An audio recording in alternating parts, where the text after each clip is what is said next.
자, 65번 한번 보도록 하겠습니다. 65번요. 갑은 자신의 노트북을 을에게 60만에 팔기로 6월 1일 이란 뜻을 담은 편지를 발송했다. 이 편지는 6월 10일 날 도착했죠. 평소 노트북을 가지고 싶었던 을은 갑의 청약 사실을 봐봐.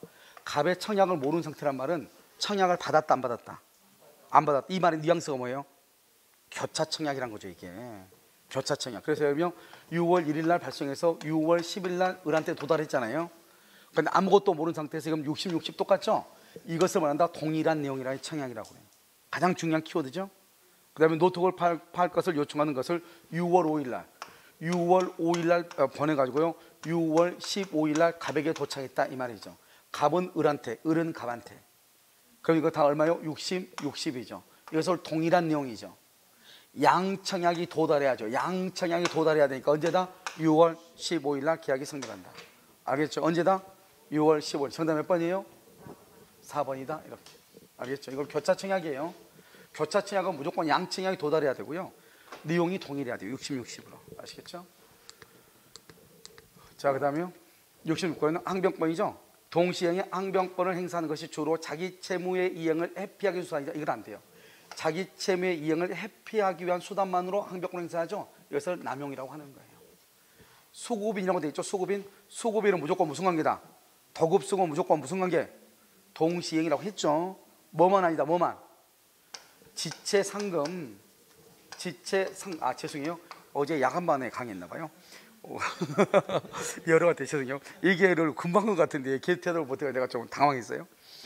지체상금. 어제 야간반이 뭐를 했냐면 야간반이요. 동시항변권 강의했거든요. 아닌데? 주간반 했는데? 야간반 했어요? 아, 그래요? 아, 주간반 했죠. 근데 왜 모르죠? 지체상금에 관한 것은 동시행이다 아니다? 아니다. 이것만 도급수급에서는 지체상금만 빼고 무조건 다 뭐다? 동시행이다. 이렇게 딱 암기하라고 그랬죠? 그 다음에 채무 변제와 영수증. 변제와 영수증은 무슨 관계다? 동시행이죠. 그런데요 차용증은 채권 증서죠. 동시행이다 아니다? 아니다. 지금 틀렸죠? 반대로 됐죠? 반대로. 그래서 동시행이고 동시행이 아니다. 이렇게 아시겠죠? 그래서 이건 3번은요 3번은 작년에도 시험에 그대로 나왔어요. 자, 4번은요 토지 매매계 매도인의 토지 거래 허가 계약 신청 절차에 출고요 협력할 의무죠. 이걸 무슨 의무다? 부수적 의무죠. 그럼 부수적 의무를 이행하지 않으면 세 가지. 뭐 할 수 없다? 해제할 수 없다. 그 다음에 뭐를 할 수 있다? 손해배상을 청구할 수 있다. 그 다음에 또 뭐? 해제할 수 없다. 손해배상 청구할 수 있다.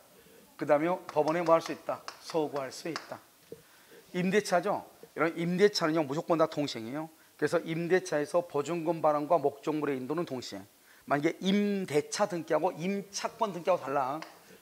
임대차 등기는 임차인이 임대인한테 등기를 청구해서 하는 것이고, 임차권 등기는요 보증금을 반환해 주지 않으니까 하는 것이고, 그러니까 임대차 등기가 되어 있거나 또는 임대차가 만료가 되면 다 무슨 관계다? 동시이행이에요. 그런데 임차권 등기는 동시행이다 아니다? 아니다. 그것은 보증금을 먼저 반환해야 돼요. 아시겠죠? 정답 몇 번이에요? 몇 번? 3번이다. 이렇게. 67번은요 갑은 자기 소유 주택에 대해서 을과 매매계약을 체결하고 계약금과 중도금, 여기서 중요한 것은 중도금을 받았다. 왜? 계약금만 받으면 어떻게 되죠? 그것은 사실적으로 우리가 이제 위험 부담이라는 문제가 있어도 여기선 받은 것을 2배를 주고 계약을 해지할 수 있는데, 만약에 이행 불능이 되면 해지란 말이 나오지 않겠죠. 알겠죠? 그래서 중도금만 받은 계약금 중도금을 받은 상태에서 제3자 병에 방하죠. 그러면 제3자 병에 반한 것은 갑과 을은 잘못이 있다 없다? 없죠. 그러면요 갑은 을에게 대금을 마지 못한다? 청구하지 못하죠. 그러면 을은요 준 계약금하고 중도금의 반환을 할 수 있다? 청구할 수 있다. 갑이 대가 위험을 뭐죠? 갑이 채무자죠. 대가 위험을 부담한다는 것은 대금을 청구하지 못한다 이 말이죠. 알겠죠? 대가를 다른 말로 뭐라 한다? 반대급부라고 얘기하죠. 그래서 반대급부의 위험. 이렇게. 2번요 을은 갑에 대하여 매매 대금을 지급할 의무가 있어 없어? 없죠. 그 다음에 3번 갑은 이미 지급받은 계약금을 을에게 뭐를 해야 돼요? 반환해야죠. 반드시 반환할 필요가 없고요. 도리어요 어떤 일이 있어도 잔금을 지급하기로 특약할 수 있어요. 왜요? 이건 위험보다 무슨 규정이니까요? 임의 규정이니까요. 임의 규정. 알겠죠? 뭘 할 수 있다? 특약을 할 수 있다. 이렇게. 갑과 을 상호 간에 채무 불이행. 그러면 채무 불이행이란 말이 무슨 말이죠? 채무 불이행이 있으려면 어떻게 해야 돼요? 일단 후발적으로 누가 채무자가 뭐가 있어야 돼요? 잘못이 있어요. 귀책 사유가 있어야 되죠. 그래서 후발적으로 채무자가 잘못이 있어야 되죠. 이것을 손해배상 청구까지 발생한다 이렇게 되어 있잖아요. 그래서 이런 경우는요 채무 불이행에 의한 책임은 발생한다 안 한다? 안 하죠. 왜요? 지금은 제3자의 방어라고 그랬잖아요. 채무자가 잘못이 있는 것이 아니잖아요. 그래서 청구할 수 없다. 정답 몇 번이에요? 5번이죠. 금전 소비대차 계약에 기하여 병에게 2억 원을 지급해야 되는 갑은 자기 소유 X 토지를 2억 원에 매수한 을과 합의하여 매매 대금을 병에게 직접 지급하기로 했다. 이렇게요. 병이 소유의 의사를 표시했다. 그러면 병에게 권리가 발생했죠. 을이 갑과 병 사이의 계약이 모요라고 하는 사실을 알았다.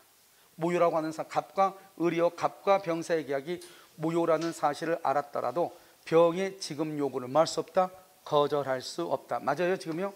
지금 여기 보면 병이 지금 뭐랬죠? 수익의 의사를 표시했잖아요. 그럼 병에게 권리가 발생했다 이 말이죠. 을 낙약자는 갑과 병 사이의 계약이 뭐예요? 그걸 대가관계라고 하죠. 대가관계. 대가관계 흠결은 제3자를 위한 계약에 영향을 미친다 미치지 않는다? 미치지 않죠. 그러니까 거절할 수 있다 없다? 없다. 이렇게 없다. 2번 갑이 을에게 토지의 등기를 해주지 않으면 갑이 을에게 등기해주지 않는다? 갑하고 을하고로 뭐란다? 보상관계죠. 이 보상관계에 대한 항변으로 을은 병에게 대항할 수 있죠. 그래서 을은 병에 대해서 2억 원의 지급을 말 수 있다. 거절할 수 있죠. 왜요? 등기와 대금의 지급은 무슨 관계다? 동시이행이잖아요. 그러니까 갑이 을에게 등기를 해주지 않죠. 그러면 을도 병에게 대금 지급을 말 수 있다. 거절할 수 있다. 다른 말로 항변할 수 있다. 이런 말이잖아요. 자요, 을이 병에게 대금을 지급하지 않죠. 그러면 채무 불이행이네요. 갑은 채무 불이행을 이유로 계약을 말 수 있다. 해제할 수 있다. 만약에 3번의 말이 맞으려면 어떻게 해야 되냐? 병이요 수익의 의사를 표시해야 돼요. 그런데 지금 여기 문제는 뭐냐면 이 문제 자체에서는 지금요 수익의 의사를 표시했다는 말이 지금 있어요 없어요? 없죠. 그래서 약간의 문제는 있지만 여기서 우리가 지급하지 않으면 채무 불이행이라는 말이 나왔다는 것은 수익의 의사를 표시했다 이렇게 전제로 봐야 되겠죠. 자 4번은요 을은 병에 대하여 상당한 기간을 정하여 2억 원의 향수 여부의 확답을 최고하고 그 기간 내에 확답을 받지 못하면 발하지 않으면 그러면 안 돼. 발신주의 아니에요. 받지 못하면 수익을 망한 것이다. 거절한 것이다. 이렇게.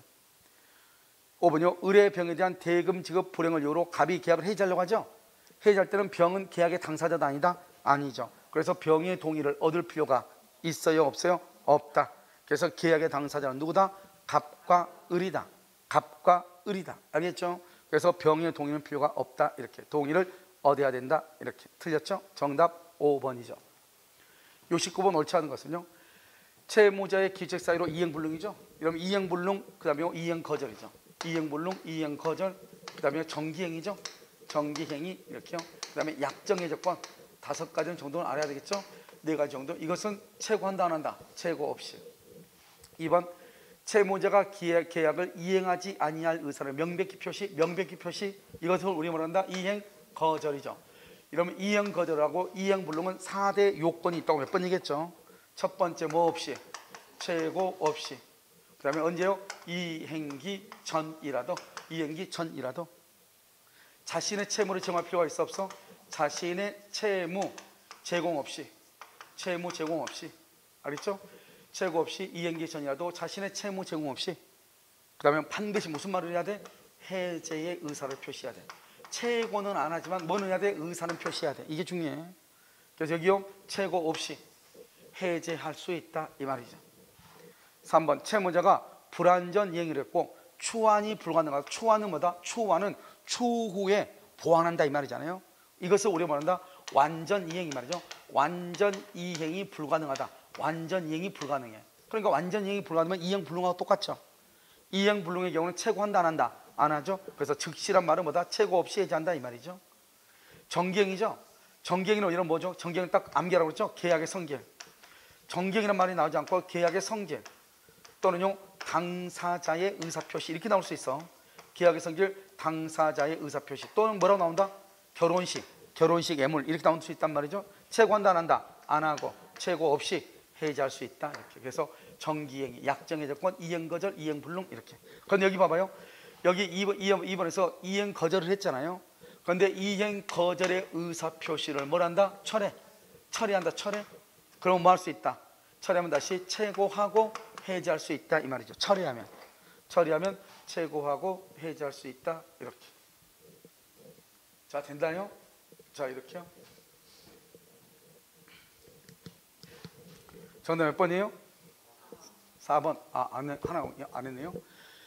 계약 당사자 사이에서 계약에서 합의한 약정 해제 사유. 최고한다 안 한다? 약정 해제 사유가 대표적인 게 뭐예요? 약정 해제 대표적인 게 뭐예요? 계약금 계약은 미리 약정했죠. 언제까지요? 중도금을 지급하기 전까지. 계약금을 준 사람은 포기하고 받은 사람을 2배를 주고 계약을 해지할 수 있다. 그래서 즉시 해지란 말은 최고 없이 이렇게. 자, 4번이죠. 70번은요. 계약금이죠. 매매 계약과 더불어 체결된 계약금 계약은 무슨 계약이다? 낙상 틀렸죠? 무슨 계약이다? 요물 계약이고 또 무슨 계약? 종된 계약이다. 이렇게. 요물 계약은 종된이죠. 종된 계약은 모두 몇 가지가 있다? 3가지. 계약금 계약하고 또 보증금 계약하고 또 환매 특약이 있고 환매 특약이요. 요물 계약은 뭐가 있다? 현상 광고, 대물 변제, 계약금 계약, 보증금 계약 이렇게 4가지. 매매 계약 성립 전이고 후고 관계없죠? 계약금의 지급 시기는 중요하지 않죠. 성립 후에 교부됐다. 그것도 계약금이다. 이렇게. 계약금 계약은 금전기타 유가문의 교부죠. 교부니까 이걸 뭐란다? 요물 계약이죠. 반드시 줘야 되겠죠. 그런데요, 계약금 지금 약정만 한 상태, 약정만 했다. 그러면 계약금이 지급이 됐다 안 됐다? 안 됐죠. 그러면 계약금 계약이 있다 없다? 없죠. 해약금에 의한 해제가 발생한다 안 한다? 안 한다 이 말이죠. 계약금은 언제나 최소한 증거 증약금이죠. 왜 그러죠? 계약금이 왜 증약금으로서 성질이 있는 거죠? 그것은 왜 그래요? 아주 간단하죠. 왜 그러냐면 우리가 계약금이라고 하는 것은 무엇이냐? 먼저 우리 매매 계약은 뭐냐? 분료식 계약이거든요. 분료식이니까 계약서가 없어도 우리는 계약을 성립할 수 있단 말이죠. 그런데 계약서가 없으면 저 사람이 딴소리 할 수 있잖아요. 알겠죠? 그렇기 때문에 증거금으로서 효력이 있다 이 말이죠. 알겠죠? 요즘 이제 가장 이제 법조계에서 가장 크게 문제가 되고 있는 게 녹음이란 말이죠. 상대방의 대화를 녹화하는 것. 우리 보통 보면 이제 지금은 다 자동 전화 녹음 어플이 있어가지고 상대방하고 나하고 계약 대화하는 거 있죠. 그것은 자동 녹화가 가능하거든요. 그런데 이제 문제는 뭐냐면 나하고 대화가 아니고 제3자 간의 대화를 녹화하면 그건 절대로 안 돼요. 그거 아주 크게 처벌받아요. 알겠죠? 그런데 두 사람이 같이 만나서 이렇게 얘기를 하고 있는데 이 상태 대화도 녹음할 수 있는가? 상대방의 동의를 요하지 않고. 근데 우리는 증거를 하려면 어떻게 해야 돼요? 상대방이 내가 녹음한 걸 알면은 다른 말 한다 안 한다? 안 하잖아요. 역으로 갑자기 하다가요. 아우 내 김 여사님 이렇게 돼버리잖아요. 이게요. 알겠죠? 그러니까 이게 증거적 의미가 전혀 있어 없어? 없잖아요. 그러니까 내가 당사자로 있는 것은 지금 현재 법조계에서 그것을 위법으로 보지는 않고 있단 말이죠. 그래서 지금 이게 지금 계속 제가 지금 그 법률신문에 나와 있는 논문들을요 변호사들이 아니까 써놓은 거 쭉 보면은 그래도 이것도 상대방의 동의를 받지 않으면 해야 된다 이렇게 있는데 아직은 괜찮아요. 그런데 제3자가 하는 것은 이제 안 된다 이 말이죠. 그게 이제 문제죠. 그러니까 우리나라는 분료식 계약이기 때문에요. 증거가 없잖아요. 그럼 증거가 있으려면 녹음이 되든지 누군가가 증인을 써주든지 서류로 뭔가 밝혀져야 되는데 알겠죠? 그래서 이제 그것 때문에요. 계약금을 주고받았다고 하는 것은 최소한 계약을 체결했다고 하는 뭐는 되는 것이다? 증거가 되는 것이다. 이런 말이죠. 아시겠죠? 5번요. 토지거래 허가구 연간의 토지에 대해서 매매계약이 체결된 후 계약금을 수수해. 토지거래 허가가 필요 없어. 일단 계약금이죠. 계약금을 수수했으면 중도금을 주기 전이죠. 허가를 받든 말든 계약금을 수수했죠. 언제 전까지? 중도금 전까지 계약을 할 수 있다. 해제할 수 있다. 받은 사람은 2배로, 준 사람은 포기하고 뭐 할 수 있다? 해제할 수 있다. 이렇게. 아시겠죠? 정답 몇 번이죠? 몇 번? 1번이요? 이렇게. 자, 갑을 사이에 1000평방미터에 대한 매매계약서. 항상 이런 문제가 나오면요 이렇게 나오죠. 전보가 타인이다. 전보가. 그 다음에 여기요 100평방미터 중 300이 병소이다. 그러면 일부가 타인이다 이 말이죠. 3번은요 지상권이 설정됐다. 지상권 그러면 용익 권능의 제한이다 이런 말이죠. 그러면 여기서 이제 보면 전보가 타인이죠. 전보 타인 딱 나오면 이걸 먼저 보기 전에 나름대로 생각을 해. 왜냐하면 우리가 대금 감액하고요 계약 해제권하고 손해배상하고 제척기간이라고 하는 것이 있잖아요. 제척기간은 선인 경우는 언제부터? 안 날이고요. 악인 경우는 언제부터? 한 날이잖아요. 이것만 가지고 이제 이게요 나름대로 빨리 한번 보면 되는 거죠. 이렇게요. 어떻게 한다? 우리가 전부 타인의 권리는요 대금 감형은 없잖아요. 계약 해제는 뭘 본문하고? 선, 악을 본문하고. 손해배상은 누구인 경우? 선인 경우. 무슨 이익 배상이다? 이행이익 배상이다. 재치간이 있다 없다? 없다. 이렇게 딱 보고 나서 이걸 보면 되죠. 갑이 권리를 취득하여 을에게 이전할 수 없을 때 을은 선악을 묻지 않고 계약을 할 수 있다. 해제할 수 있다. 그러니까 만약에 이걸 보고 생각하려면 맞니 틀린지 헷갈릴 수가 있어. 알겠죠? 그러니까요 여기는 일부 타인이죠. 이러면 일부 타인은 뭐예요? 일부가 타인인 경우는 뭐를 본문하고요? 일부 선악을 본문하고 대금감해. 선인 경우 계약해제, 선인 경우 손해배상. 이 또 무슨 이익 배상이다? 이행이익. 선인은 안 날로부터 몇 년? 1년. 악인은 한 날로부터 몇 년? 1년. 이렇게 안 날, 한 날 이렇게. 일부 타인이잖아요. 보면 선악을 묻지 않고 대금 감형을 받을 수 있다. 청구할 수 있다. 그래서 대금 감형을 청구할 수 있다. 선악 불문하고 이게 나오잖아요. 용익권능이죠. 용익권능의 경우는 어떻게 하죠? 용익권능의 경우는 대금 감형 없죠. 선인 경우 계약해제, 선인 경우 손해배상이죠. 안 날로부터 몇 년이다? 1년이죠. 문제는 계약 해제는 목적을 달성할 수 없을 때죠. 목적을 달성할 수 없을 때. 그런데 이 사실을 알고 있다. 그러면 담보 책임이 있다 없다? 없다. 왜요? 누구만 되니까? 선이만 되니까. 선이만. 악인은 된다 안 된다? 안 된다 이 말이죠. 악인은 안 된다. 자, 그다음에요. 자, 4번은요. 갑을이 1000평방에 따라 수량을 지정하여 매매했죠. 그런데 800밖에 안 되죠. 그러면 수량 부족이죠. 자, 수량 부족은요. 수량 부족은 또 보면 되죠. 수량 부족은 선인 경우 대금 감액, 선인 경우 계약해제, 선인 경우 손해배상, 안 날로부터 1년이다 이 말이죠. 선이만. 그리고 역시요. 을은 선악 불문하고 대금 감액. 된다 안 된다? 안 되죠. 누구만? 선이만. 이렇게. 자, 저당권이 존재죠. 저당권이 존재했다고 해서 담보 책임이 생기잖아요. 저당권이 뭐를 해야 돼? 실행한다는 말은 뭐가 돼야 돼? 경매가 되면요 저당권이 경매가 되죠. 그러면 대금 감액 없죠. 여기는 선악 불문하고 계약해제, 선악 불문하고 손해배상, 재직기한은 없잖아요. 선악 불문하고 계약해제, 선악 불문하고 손해배상. 알겠죠? 그래서 그럼요 이것은 우리가 제가 만들어 놓은 박스가요 다른 기본 교과서와 다르게 해놨기 때문에 어떻게 한다고 그랬죠? 대금 감액은 일부란 말하고 부족이란 말이 있을 때만 대금 감액이다. 다른 데는 절대로 대금 감액이 없죠. 자, 두 번째는요. 계약의 해제와 손해배상은 선인은 다 된다. 그 다음에 전부 타인의 권리는 선악 불문하고 계약을 해제할 수 있다. 저당권은 뭐를 불문하고? 선악을 불문하고 계약 해제 손해배상이다. 선인은 언제부터? 안날. 악인은 언제부터? 한날. 전부 타인의 권리는 일부 타인의 권리 두 가지는 타인의 권리는 무슨 이익 배상이다? 이행이익 배상이다. 알겠죠? 정답 몇 번? 3번. 4번 이렇게. 자, 72번요. 1번 환매의 목적물은 특별한 제한이 없으므로 동산, 부동산 그 밖에 재산권이 환매의 목적물이 될 수 있고요. 2번 환매권은 등기하죠. 그래서 등기해야 대항하고요. 재매매 예약 관계권도 가등기하면 대항할 수 있죠. 환매권은요 재산권이에요. 그러니까 채권자 대위권 양도 상속할 수 있죠. 그런데 뭐는 안 된다? 가등기는 안 돼. 환매는 언제나 무슨 등기한다? 부기 등기라고요.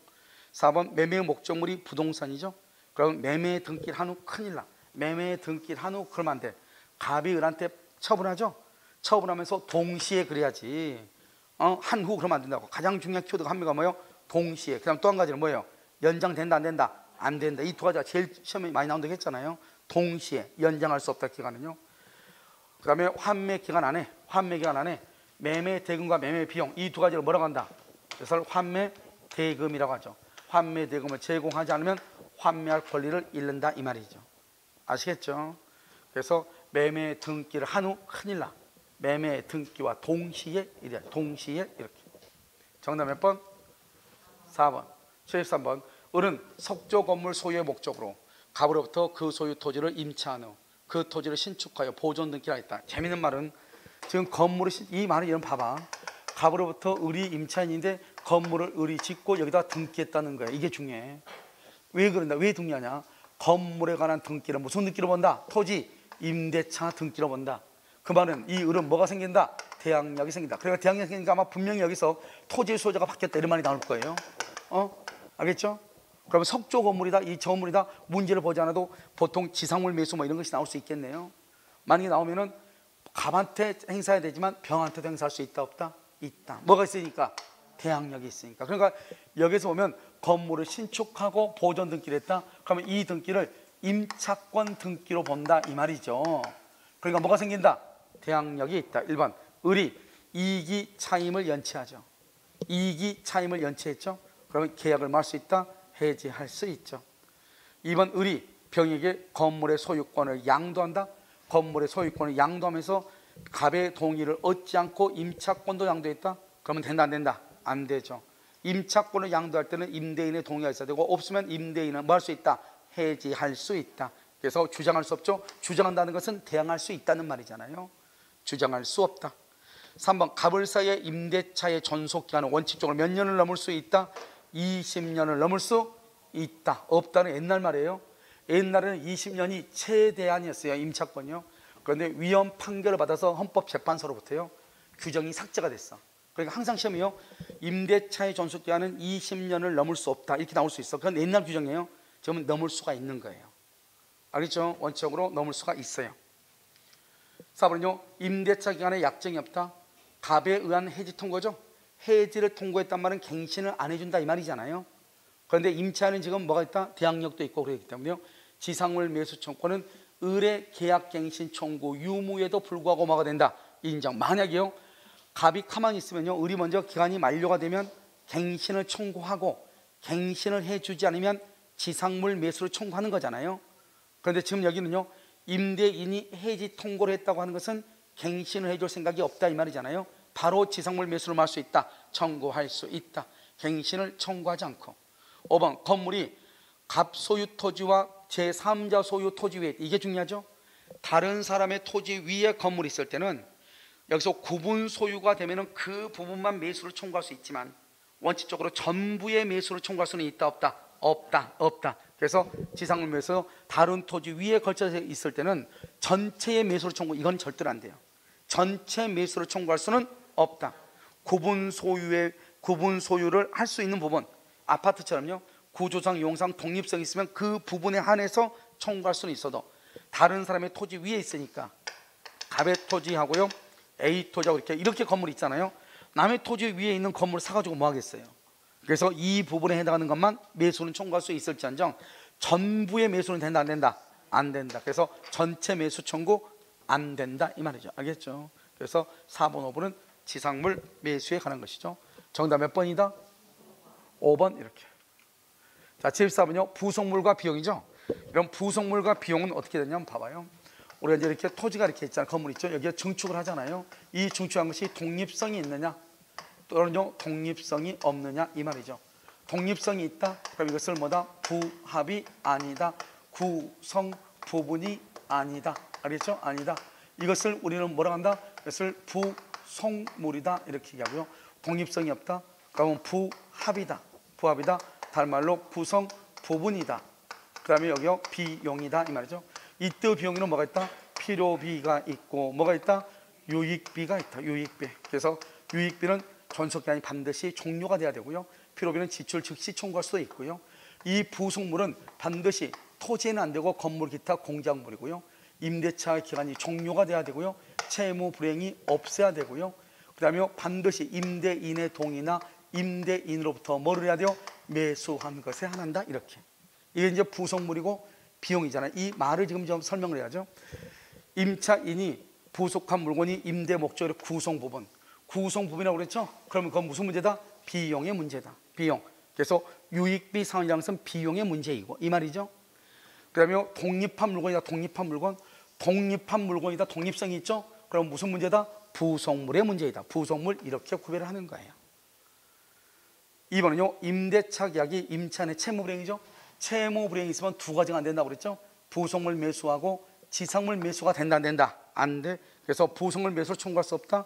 지상물 매수를 청구할 수가 없다 이런 말이죠. 3번은요 차임이 시가보다 파격적으로 저렴하다. 파격적으로 저렴하다 이 말은 뭐죠? 봐봐요. 우리가 부속물 매수 청구는 강행규정인데 편면적 강행규정이죠. 임차인한테 불리할 때 무효다 이 말이죠. 그런데 파격적으로 저렴한 경우는요 파격적으로 저렴하다 이렇게 돼 있잖아요. 그런 경우는 임차인한테 유리하다 불리하다? 유리하다. 부속물 매수를 포기해도 유효이다 무효이다? 유효이다. 그래서 포기하기로 하는 약정은 유효이다 무효라고 할 수 있다. 틀렸어요. 파격적으로 저렴하단 말이 중요하죠. 이 말은 임차인한테 유리하다. 4번 임차인이 필요비를 지출하죠. 유익비와는 달리 임대차 계약 종료 전이라도 상환을 청구할 수 있다. 종료 전이라도 그 말은 지출 즉시 이 말이죠. 또는 종료 후 반환하고 6개월 이내 하든지 지출 즉시 청구를 하든지 이렇게. 5번은요. 임차인이 유익비를 지출하죠. 임대인은 임대차 종료 시 종료가 돼야 돼. 유익비는 반드시요. 가액의 증가가 현존해야죠. 지출한 금액이나 가치의 증가액을 상환할 뭐가 있다? 의무가 있다. 누가요? 임대인. 임대인을 뭐라 한다? 회복자. 회복자. 다른 말로 뭐라 한다? 소유자. 그래서 유익비는요 회복자의 선택에 따라서 이렇게 되는 거죠. 그래서 정답 몇 번이다? 몇 번이요? 3번이요. 이렇게. 자, 이제 여기까지가 여러분요 채권법이에요. 그럼 잠깐 쉬었다가요 특별법을 보도록 그렇게 하겠습니다.